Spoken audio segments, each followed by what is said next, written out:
Good morning, day 4, Coffee with Friends, Patrick Clark, Brian Friend, and as always, Con Porter. It's like, what, brains and brawn and beer gut.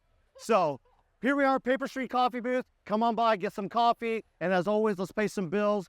We want to thank Box Basics. It's the go-to footwear and gear shop for the everyday CrossFit athlete.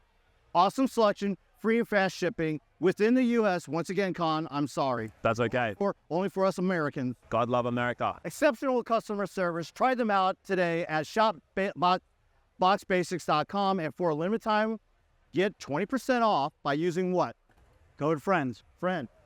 That's usually your line. You put me on the spot there. Put me on the spot. No, but seriously, Box Basics has made this possible, so we appreciate them. If you're looking to get low costs and, like Patrick said, great customer service for your lifting and training shoes, they carry Reebok, Nike, Tier, Innovate, and Strike Movement. Plenty of options, affordable prices. Thank you to Box Basics. Go check them out. All right, let's get down to business. I know I'm pumped about this. We had first day of individual competition and team competition. 3 events for individuals, 2 for the team. First takes. Yeah, I mean, it was a crazy first day. You got a little bit of everything on the individual side. We went long with ride bikes in the dog park in the morning. We had a brutal workout under the sun at North Park with the pig chipper. And then we went indoors to the nice, cool, comfy Coliseum for a pretty challenging test that demanded cool and calm under pressure from the athletes. Carl, what did you see from the teams? Yeah, same sort of thing. Well, wasn't as in-depth as the individuals today. Obviously, that first test, like we kind of alluded to when we spoke yesterday about it, bringing that legless rope climb with the climb up and down into it absolutely changed that test. It was crazy seeing the teams start to drop off. Teams that had an early lead, they just started to fail on that rope climb, and how costly that was to their score overall. It really was a completely different test to last year. Then, of course, in the afternoon, they went long. They did the bike workout as well. Really, really fun one, in my opinion. But it was a really cool workout. But yeah, and no surprises to see Oslo absolutely dominate on that. Let's not. You're jumping ahead of us, Con. Let's reel it back in. Let's start with the individuals first. Then we'll get to this. No, I'm sorry. Don't worry. All right. First takes, looking at that leaderboard. Wow. Yeah, we'll start with the men. Yeah. And there's one name at the top that I think is not necessarily a surprise to see him up there, but the way he did it today was really impressive. Yeah. Roman Krennikov with a lead, 279 out of 300 points on day 1. Will be wearing the leader's jersey. He didn't wear it at all last year despite finishing second. He looked pretty happy to be in it in the Coliseum last night. He'll be sporting it this morning for Alpaca. He started out hot on the bike in that lead pack, takes a 4th place finish. I don't think anyone was necessarily surprised to see him have an event win on test 2. Obviously, the men's field is super deep, but that was a great performance for him. For me, the skill and composure on the inverted medley is what stuck out for Roman on the first day. Yeah, absolutely. I was so impressed. He attacked that inverted medley from the start, and I was kind of thinking it looked like he dropped a little bit behind after the pullovers. He was sort of only doing them in short sets, but then he was able to come back and still clinch that. Was it a 5th place finish in that? That was the test that really impressed me from him, because he is someone that everyone knew he was going to do well on the bike. He's got a great engine. He was going to be able to move that pig and do well on that second one. But that really high-skilled test, for him to take a top 5 on that, I think he's going to be an absolute force to be reckoned with for the whole rest of the weekend. I mean, Alpaca, you've got to think that that's another slam dunk for him tomorrow morning. Ski sandbag, my goodness, he's going to have a good day tomorrow. Hey, Con, let's talk about who's in number 2. Oh, my boy, Jay Crouch. I am absolutely wrapped with that. When I saw him up the front pack there with that bike and just how well he was navigating that, look, Jay is a phenomenal athlete, and Jay's always been there, like leading the charge in Australasia for the last few years. He's been kind of waiting for that moment to have a real breakout year at the Games, and just hasn't seemed to be able to put it together for one reason or another. Honestly, 3 top 10 finishes, and across the breadth of tests that we had today, particularly starting with a longer endurance event, which has never been something he's placed super highly in. Dude, I'm wrapped. I'm stoked to see him up there. I'm stoked to hopefully see him continue that role across the weekend. And man, he deserves it. That guy works his butt off, and I'm super pumped to see him up. I mean, I'll just be super honest. For Jay Crouch, from my perspective, making it to Sunday would be a win this weekend. Yeah, that'd be his first top 20 finish at the CrossFit Games. So being in second place right now, what stood out to me was his back half performance on the pig chipper. It was the composure and increased speed, especially passing up much bigger athletes on those last 10 pig flips, that makes me feel that despite his young age, he's turned the corner and is now has to be considered a veteran at the Games. With the experience he's gained the past 2 seasons, on day 1 he was able to apply some lessons learned, and I quite frankly, would expect to see more of that as we go forward. Yeah, absolutely. You did. The way he was carrying himself out there across all 3 tests, he just looked like he's really stepped into that veteran role. He's taking advantage of the experience he's got, not only in his own corner with Rob Forte as his coach for many years. He spent a bit of time with the Proven crew before coming here as well. I know that environment was great for him. Like, it was a really good push. And I think something that has definitely brought out the best of him. So I'm excited to see him for the rest of the week. Looking at the top 5 in that leaderboard, you talk about breakthrough performances. There's quite a few in there. A name at third, Spencer Panchek, Moritz Feibig, Samuel Cormier. It's not the names you normally get to see at the top of the leaderboard, especially after day 1. Yeah, and like we said, it wasn't like it was a totally slanted event schedule on the first day. There were a little bit of everything. So these guys have clearly come in here well prepared. I did speak to Nick Fowler prior to the start of competition on Thursday, and he told me he thought Spencer had a chance to wear the leader's jersey going to Friday. I had been thinking that top 10 was within the realm of expectation. Nick obviously knew these tests would line up really well for him, but again, I wasn't sure about the pig. Yep. It's so heavy. It's at the end of that workout. It's out there in the sun. You'd think the bigger guys would have the edge, but Spencer was really tough on all 3 tests today, and is certainly worthy of being where he's at. Yeah, absolutely. Yeah, we talked about some of those names at the top, unfamiliar names, or at least names that we're not used to seeing at the top. Let's work a little bit down the leaderboard. Some big names down there. Really rough day 1. We got to talk about Justin. Well, I want to actually kind of do a little balance here. Justin Medeiros and Cole Griesaber, they're different expectations, but they're sitting in 22nd and 21st. Both of them made a big surge up the leaderboard by taking 2nd and 1st respectively in the last workout of the day. When you look a little further behind there and you see names like Jason Hopper in 30th, Sam Kwan in 35th, realize that there's a cut looming, so they can't mess around tomorrow. But one big event performance, and for both of those guys, that could be Alpaca to start things off today, can turn the corner and you can surge up 10 spots in one event. Yeah, it is. That's the thing. It's so early in the competition that with that leaderboard, it's going to jump around a significant amount over the rest of it. Like, one first place finish with the way that the scoring works, like, that's so much of a reward. And these are guys sitting down there, Sam Kwan, even a top 3, top 5 finish. You like Sam, you've got Jason down there, and then of course Medeiros and Griesaber. These guys are slam dunk, like, they've got those slam dunks. I don't expect them to necessarily stay there, provided they're injury free. There's nothing else going on that we don't know about. That leaderboard after day 1 is always really nice, and especially when you see people that you like to see at the top there, but so much can change over the rest of the weekend. Any other names that kind of stick out for you? Yeah, I would say, Pat Vellner sitting in 8th. He obviously got off to yet another slow start, but backed it up with 2 6th-place finishes, and that's a pretty good spot for him to be, I think, in day 1. I would expect that 27th to be his worst finish across the entire test, and probably going to just continue to inch up towards that podium. And I got to give a shout out to James Sprague. I mean, he has been very open about the fact that his goal is to make it to Sunday. And I think that every athlete who comes here has that goal, knowing the cut schedule. But he's put himself in a great position. 9th on the bike, 12th on the pig, and a manageable 23rd place finish in the Coliseum keeps him in 14th place overall. I think he can ride some momentum into some good events that are coming his way. Yeah, and I think people don't understand when it comes to the game scoring, and once the whole weekend levels out and evens out, the breadth of tests is so wide these days. There's so many different modalities tests, and the standard of athletes is exceptional. It's very, very normal for for athletes to have those kind of 20th to 30th place finishes and still be able to finish at least top 10, if not push for the podium. It really, you see an athlete that's maybe taken even a Medeiros, for example, he's taken a 37th on day 1 and a 20-something as well. If he consistently plods along in that top 5, which is what he's so good at doing, there's no reason he can't get onto the podium, if not fight for that top spot by Sunday. You are able to kind of take a lower finish at the games with the kind of standard of athletes, and most people are going to. Con, is there any names that kind of stuck out for you? I know we saw like BKG had really 2 solid starts at the beginning, kind of fell off, but he's in 10th place. A name like that, I think, I was surprised by that last test for him, but at the same time, those skill tests, you make one mistake, you get to that last thing and you fail, you add 40 seconds. We'll talk about it on the women's, we saw that as well.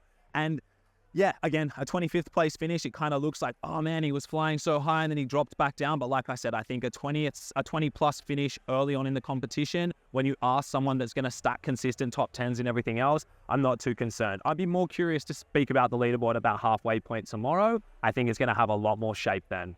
Yeah. Look, we're going to transition over to the women's side. It's kind of really cool because Emma Lawson won going away on that bike event. After her first event, was wearing a leader jersey for the 2nd year in a row, I believe, right? Yeah, she wore it for a couple events last year. She got to wear it for one event here today, and it was quite an unusual performance. You would expect more of what we saw on the men's side, where there would be a pack, and they'd share some of the responsibility of dictating that pace and then race for it at the end. If you listen to her post-game interview, she talks about having that lactic buildup in her quads and that she was trying to fight through some cramps in the middle of the race. But that's what happens when you go out hard and then you have nothing else to rely on but your own power. That is such a gutsy thing to do, to shoot your shot and go, I'm going to go out solo. They're going to have to chase me, because you don't get to work with anyone else. You don't get any help. And she was willing to back herself. Such a young athlete as well, for her to kind of roll the dice and have the courage to do that. Man, hats off to her. That was a really impressive performance. Well, she might have wore the leader's jersey after our second event, but we have a different leader at the end of day one. And who else? Alexis Raptis. Probably someone, she's probably in the top 10 in most people's lists and predictions, but I don't think anyone picked her to have that leader's jersey at the end of day one. No, but I mean, these were, I think, a really good set of tests for her. But that doesn't guarantee you anything. And like Roman, she had 3 top 5 finishes to earn that first place. She has 270 of the 300 points available. She had a good finish on the bike workout last year. She's now, I think, established herself as a solid biker in the women's field. Her gymnastics background really showed on both part of test 2 and all of test 3.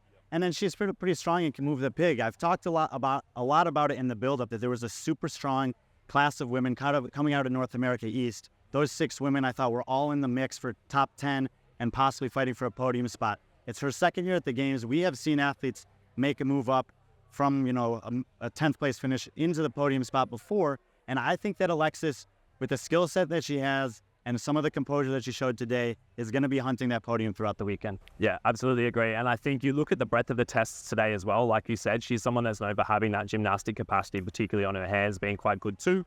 But then being able to come through, like, that pig was such a pivotal part of that second workout. And when that second workout was one of those tests that I think on paper you look 10 reps, and you really just kind of look at those as like, oh yeah, it's just get it done and then go through the workout and go from there. The amount of changing you saw in the positions going through that last 10 pig flips, it was such a beautifully weighted test. And I think that, to me, is very indicative of kind of where people are at. It was a really good kind of mixed bag, and seeing her do so well at that, I think it bodes well for a great weekend for her. I want to talk about Emily Rolfe. She's number 2. We all know how she did one event last year and then immediately had to go to emergency room due to a blood clot. Wow, way to bounce back. Talk about her. Yeah, like, longer tests in general are going to fare well for her, but there's a big difference between the first one and the second one. Second place on the bike, 12th on the pig chipper. She answered a lot of questions there. Similar to Roman, I was most impressed in the Coliseum. The skill, the composure, the execution for a 7th place finish against a field littered with female gymnasts from their past. And she's had these middle teen finishes in her career before. She's like the last person standing in the field that has a full-time job and is still able to do this. To be in second place after one day of competition, regardless of what was on the table, incredible start for Emily Rolfe. Yeah, she's got some good tests coming up for her as well. I think she's going to go well on it. She's going to do well at Helen. She's a good runner. She's going to do well on that 5K as well. There's some good stuff coming up from her. And for her being sitting up the top there again with a very kind of mixed day one, like a beautifully mixed day one, yeah, I'm excited to see if she can kind of stay in the hunt for one of those podium spots, because I think what a cool comeback story for her. Yeah, looking down that top 10, I mean, we have a mixture of like some, I call them gatekeepers. I know you hate that term. I use it from UFC. It's usually those athletes that are right on the cusp of top 10 or kind of protecting it. We have a mixture of those type of athletes and then some old school athletes and a little bit of new. I mean, we have Bethany Flores in 6th, Paige Powers in 8th. I mean, who in that top 10 is like potentially could stay there or if not move up? I think that Paige Powers, much like Alexis Raptis, is one of those athletes coming out of North America East that was hanging in there with Emma Lawson, with Emma Carey, with Danielle Brandon. And she's shown herself here in the first day of competition, despite a 28th place finish on the pig chipper, to be in the top 10. Is that a 20th place, excuse me. But I'm looking at these returning athletes. We talked about this throughout semifinals in the build-up to the CrossFit Games between Annie Thorzader, Bethany Flores, Katrin Javizader, and J.V. Simmons. You got 4 athletes that are in the top 10 after one day that weren't here last year. Yeah. We know that 5 athletes on the women's side that were in the top 10 last year aren't here for a variety of different reasons, but they've basically just been replaced with other established veterans in the space. And for all those ladies that were, 8th through 13th and thinking, here's my opportunity to move up, well, there's some familiar faces here that, like Patrick said, it's not going to be easy to beat. Not at all. No, I was really impressed by all of those guys, particularly Jamie as well. I think she kind of qualified in, she was really fighting for that 3rd place finish to qualify. Oh, no, she finished in 2nd sorry, at the end, but it came down to that last workout coming out of Oceania. And she did, like, it just, you couldn't tell in the way that she carried herself and she executed each of those tests today. She has that experience, and it is. We spoke about it when we were previewing it, the women. There is, like, so much value in having that experience. And you look at her there, you see Katrin just ahead of her, Annie there in 5th, Bethany coming back in 6th, also Laura there in 7th. I mean, again, I think she's going to be one of those people that has a bit of a slam dunk up her sleeve with Alpaca tomorrow morning. Yeah. Maybe ski bag as well. I skipped over Laura in that kind of group because I think of all those women, she's the one that we expect to be in the mix from beginning to end. The best thing going for her, and we don't know all the tests, but she's already been forced to go upside down once. That finish of 27th on inverted medley is better than her traditional finish on the handstand push-up workout year in and year out. If that ends up being the only time she has to do that, and it ends up being her best finish in her handstand push-up workout overall, I think the sentiment that we kind of felt coming in as she's the one to beat is going to be the case as the weekend wears on. Like the Pat Vellner sitting there in 7th, for everyone that's ahead of her, you're well aware of her breathing down your neck. Yeah, and you're well aware that she has that slam dunk potential, as does Pat, in those kind of positions there, thinking, you know what, yeah, maybe that is the worst case finish for them over the course of the weekend. That is a lot to, you know, I think people will still be watching her as if she's wearing that leader's jersey or close to it at the moment. Before we move on to look at some of the names at the bottom of the leaderboard, I want your guys' opinion on this. What was more impressive, Laura Horvath's performance in the pig chipper or DB's performance in the inverted?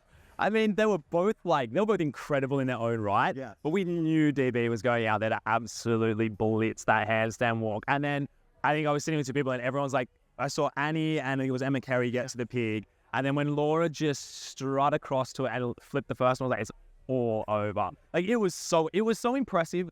I'm going to say Laura purely because of the variance between how easily she did it and how hard it was for everyone else. Yeah. Danielle's performance was incredible. There were a few other girls though that put up incredible performances. Gray Shaver's performance as well, but Laura moved that pig just so much better than everyone else that it was just kind of like, what is like?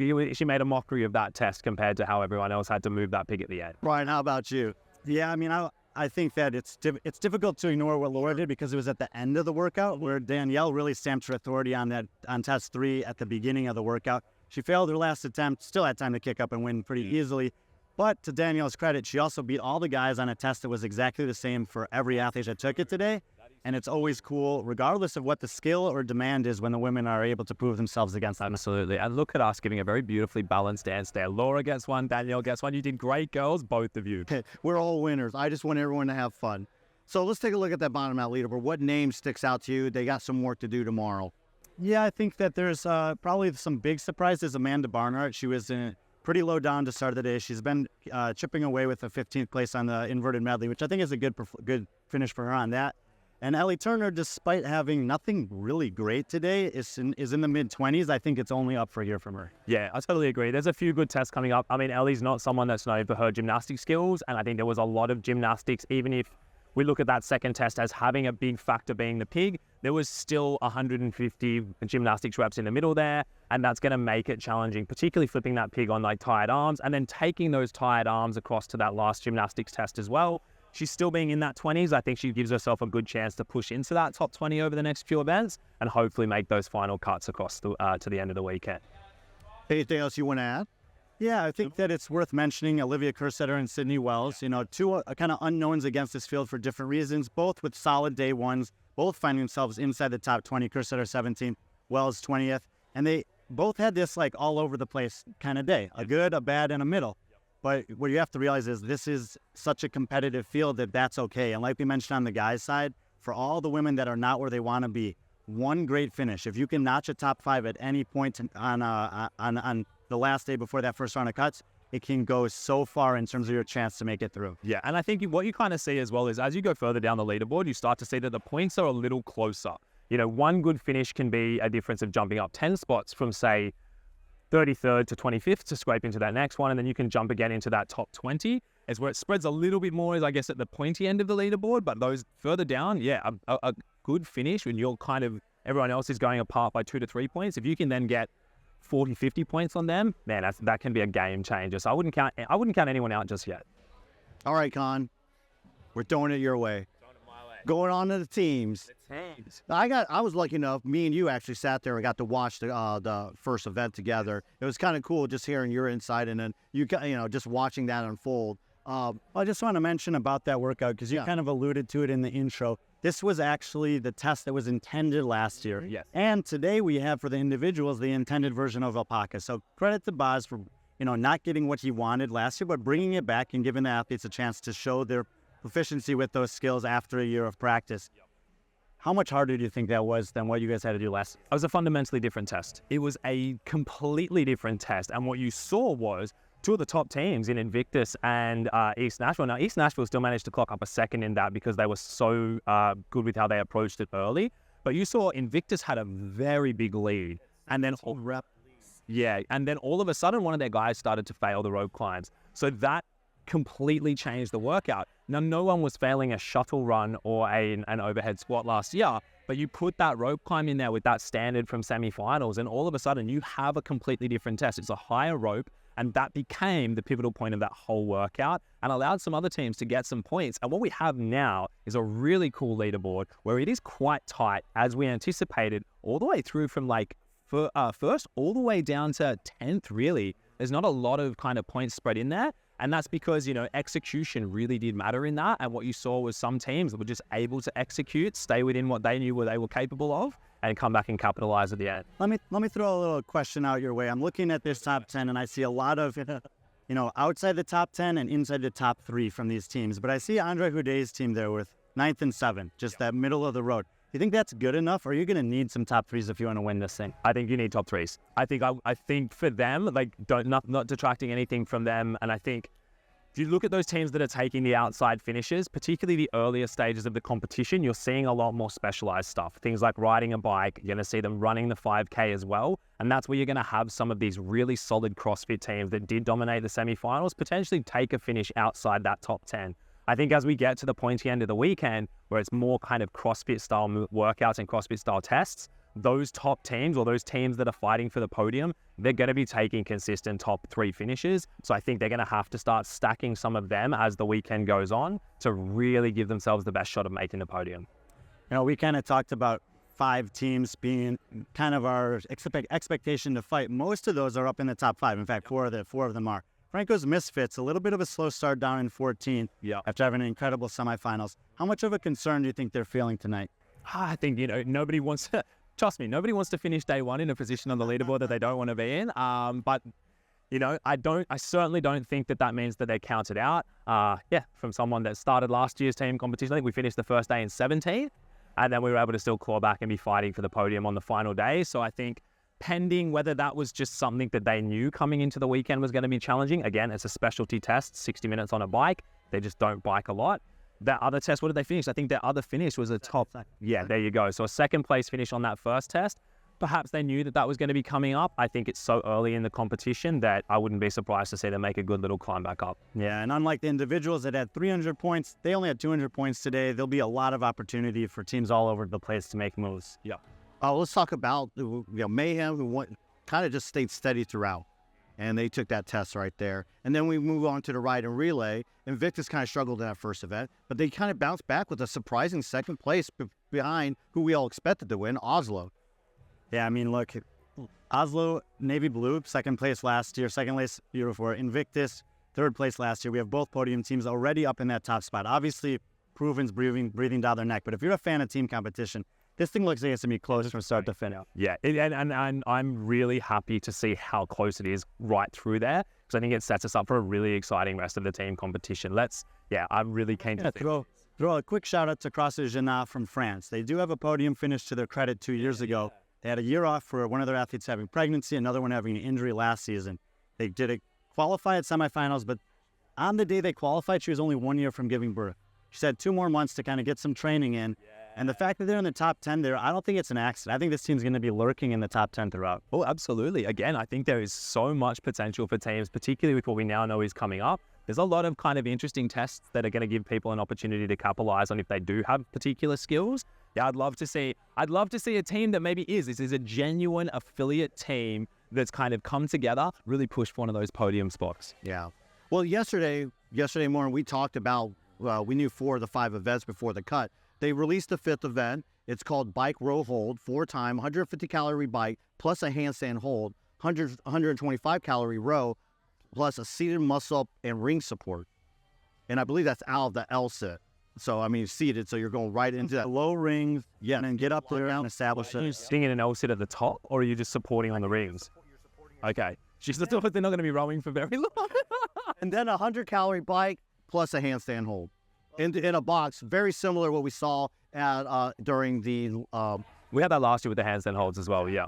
I like the design here leading into the cuts. You get a lot of that specialty stuff, but you get it in different flavors. You add the bike, you get the lifting, you get the 5K, but this last event before the cut when everything's on the line for those teams that are, hovering around 30, and there's just a ton of places to screw it up. Yep. Yeah, exactly right. And like, you're going to see those people, particularly on the cut line, they're starting to panic, hold that handstand too long, push that little bit too hard on the bike, sitting at the top there. It's a nasty workout to have that being what's kind of helping determine whether you make it through to the next day. I think that will be first event today, correct? no, I think they start with the 5K, then the bike roll hold, and then they finish with the Olympic total under the lights. Under the lights, and as we talked about yesterday morning, is like teams are going last. Teams are going last. So, yeah. I don't know. So, anything you want to say in closing? I mean, for me, it's just, it was a really, really good day one of competition. You got a little bit of everything, some awesome performances, some surprises, some struggles, but this is the CrossFit Games. That happens. And I'll just give one example. I spoke to Lazar Jukic today. He had a rough go of it on the bike, but he didn't let that get him down. And that would be the lesson that I would preach to any athlete that didn't like how day one went, is there's just as much opportunity on day two. Seize the moment, take advantage of it, and because there's always a chance to do something special. Yeah, go, and if you feel like you had a bad performance on day one, go and have a look at the leaderboards from previous years. Go have a look at those top 5, top 10, even the podium finishes from the years past, and have a look at some of the finishes that they've taken as well. You'll see there was a lot of that kind of like mid to late 20s, even into the 30s on there.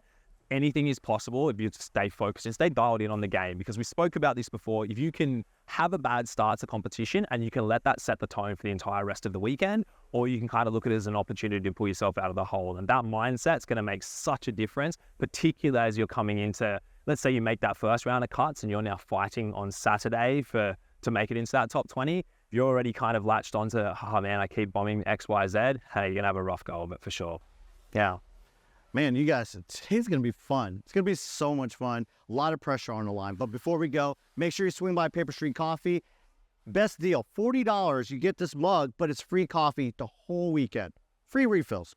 I mean, yeah, of course, $40. But yeah, they have a Kyra Milligan from CrossFit Mayhem mug, and they also have a mug that also supports Ariel Owen, where Gabe from Paper Street Coffee is giving 100% of the sales to those athletes. And also, the merch, as you see, we and Brian are wearing right now, we're only down to a few of the blue, have a couple more of the tie-dyes, very limited. And if you come by and you buy some, you get this free bag. There you go, Con. You only have enough to buy a shirt. I love bags. So come on in. We appreciate the support. If you see us around, especially Con, make sure you get a selfie with us and just say, just be friendly, our friends. Be friendly.